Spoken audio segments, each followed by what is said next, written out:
ముందుగా మీకోసం ఒర్రి కొంచెం గొంతు పోయింది, కొంచెం మెల్లంగా మాట్లాడతా.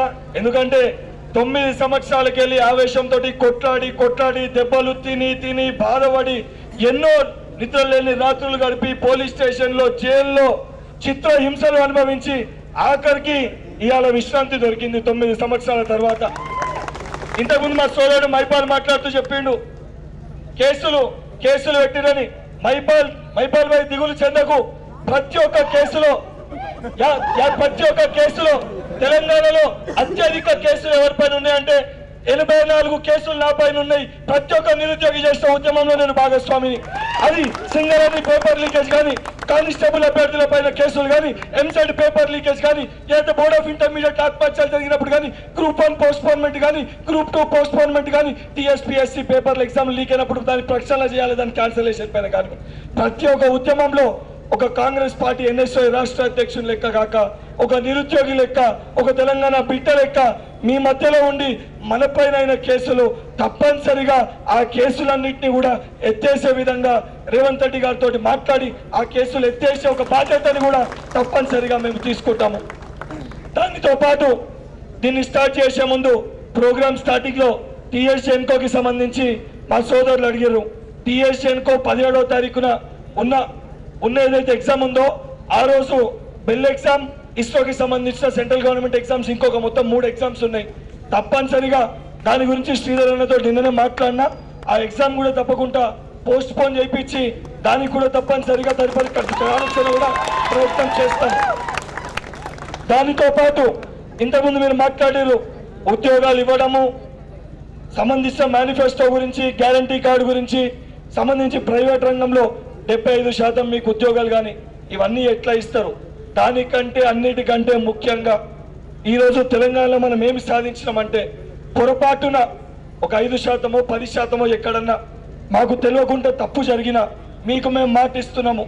తప్పనిసరిగా సమస్య ఉందని చెప్తే నేరుగా పార్టీ పక్షాన NSY రాష్ట్ర అధ్యక్షునిగా గతంలో మీకోసం ఎట్లయితే వచ్చిందో ఈసారి కూడా తప్పనిసరిగా మీ దగ్గరకు వచ్చి మీ సమస్యను విని మిమ్మల్ని వెంట పెట్టుకొని ప్రగతి భవన్ కా సెక్రటేరియట్ గా ముఖ్యమంత్రి గారి దగ్గరికి తీసుకెళ్లి, రేవంత్ అన్న దగ్గర తీసుకెళ్లి ఆ సమస్య పరిష్కరింపజేసే ఒక బాధ్యత కూడా తప్పనిసరిగా మనం తీసుకుంటాం. ఎందుకంటే మనం ఈరోజు ఇది ప్రజల పరిపాలన కోసము, ప్రజల రేపే పొద్దున బడుగు బలహీన వర్గాల కోసము ఏర్పడిన ప్రభుత్వం ఈ కాంగ్రెస్ ప్రభుత్వం.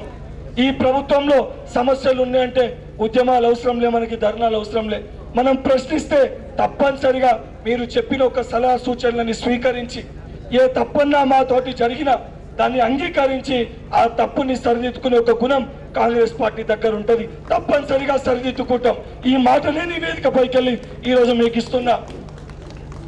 ఎందుకనంటే మా సోదరుడు మైపాల్ భాయ్ చెప్పిండు, మైపాల్ భాయ్ కేవలం ఏదైనా సమస్య ఉంటే ఫోన్ చేసి వెంకటన్న ఇగో ఈ చిన్న పొరపాటు ఉందంటే నిన్ను ఆ విద్యార్థులను వెంట పెట్టుకొని ఇదే సెక్రటేరియట్కి పోయి రేవంత్ అన్నతో మాట్లాడి ఆ సమస్య పరిష్కరించుకున్నాం. జియో 46 దానిపైన కూడా రేవంత్ అన్నతో మాట్లాడి సంబంధించి కోదండరామ్ సార్, ఆకునూరు మురళి సార్ వేదిక పైన, అశోక్ సార్ పెద్దలందరూ ఉన్నారు. వాళ్ళంతా మేధావులు. రేపొద్దున TSPSC కానీ, ఏదైతే సింగరేణి బోర్డు కానీ ఇతర బోర్డులన్నిట్లో కూడా తప్పనిసరిగా ఈ పెద్దలే కీలక పాత్ర పోషిస్తారు.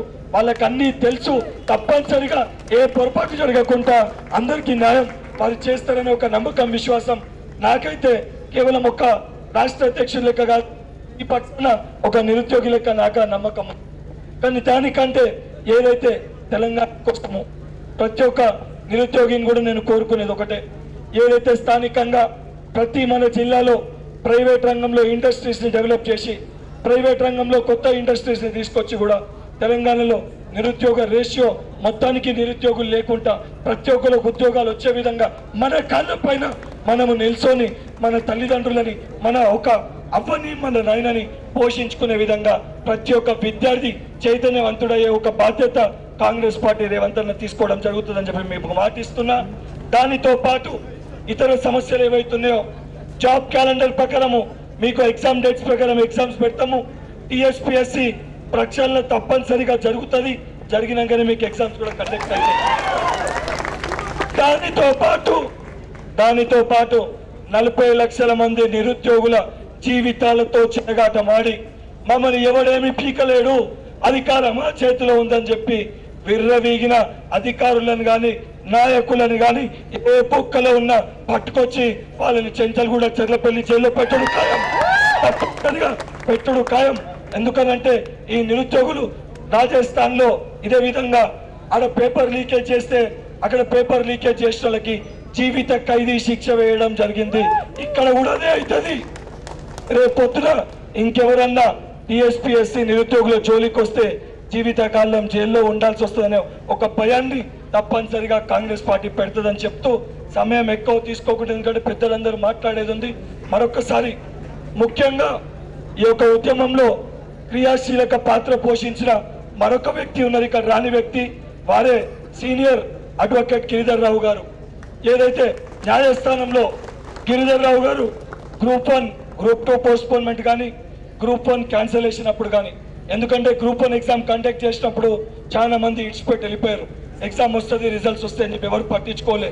జూన్లో కొంతమంది నిరుద్యోగులు నా దగ్గరకు వచ్చి, వెంకటన్న బయోమెట్రిక్ ఇంప్లిమెంట్ చేయలేదు, మరి దీనిపైన ఏదో ఒకటి చేయాలంటే జూన్లో కేసు ఫైల్ చేస్తే మా సోదరుడు నర్సింగ్ అనేది ఇనిషియేట్ తీసుకొని గిరిధర్ రావు గారు నర్సింగ్ ఇద్దరు కలిసి గ్రూప్ 1 ఎగ్జామ్ క్యాన్సిల్ చేపించడం జరిగింది. ఆ గ్రూప్ 1 ఎగ్జామ్కి వెళ్ళి క్యాన్సిల్ అయిన తర్వాత ఈ నిరుద్యోగుల ఉద్యమం ఒక ప్రభంజనంలోకి మారింది.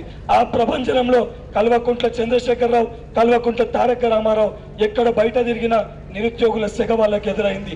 ఆ నిరుద్యోగులు చైతన్యవంతులై గ్రామాల్లో తిరిగి 40 లక్షల మంది నిరుద్యోగులు వాళ్ళ కుటుంబ సభ్యులు 2 కోట్ల మందితోటి కాంగ్రెస్ పార్టీకి ఓటేపిస్తే ఇవాళ కాంగ్రెస్ ప్రభుత్వం ఏర్పడుతుంది. ఈ ఏర్పడిన ప్రభుత్వం మీది.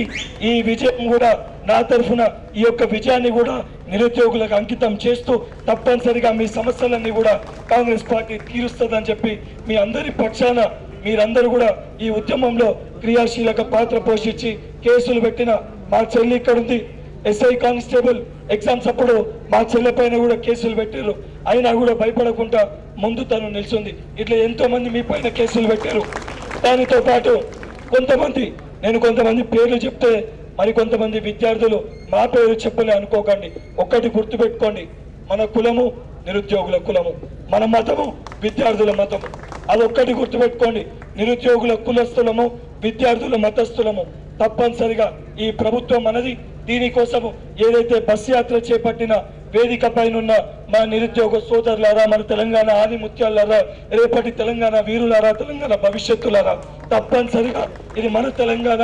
తప్పనిసరిగా దీన్ని బంగారు తెలంగాణ లెక్క మార్చాలంటే మనందరికీ ఉద్యోగాలు వస్తేనే ఇది బంగారుమయమవుతుందని చెప్పి కోరుకుంటూ మరొక్కసారి వేదిక పైన పెద్దలు కోదండరామ్ సార్కి, ఆకునూరు మురళీ సార్కి, అశోక్ సార్కి, అదేవిధంగా ఇక్కడున్న మా నిరుద్యోగ సోదరులకి, అదేవిధంగా మా మిత్రుడు మైపాల్ గారికి, తోటి నిరుద్యోగులందరూ కూడా చేతులు జోడించి శిరస్సు వంచి పాదాభివందనలు తెలియజేస్తూ కృతజ్ఞతలు తెలియజేస్తున్నా. Thank you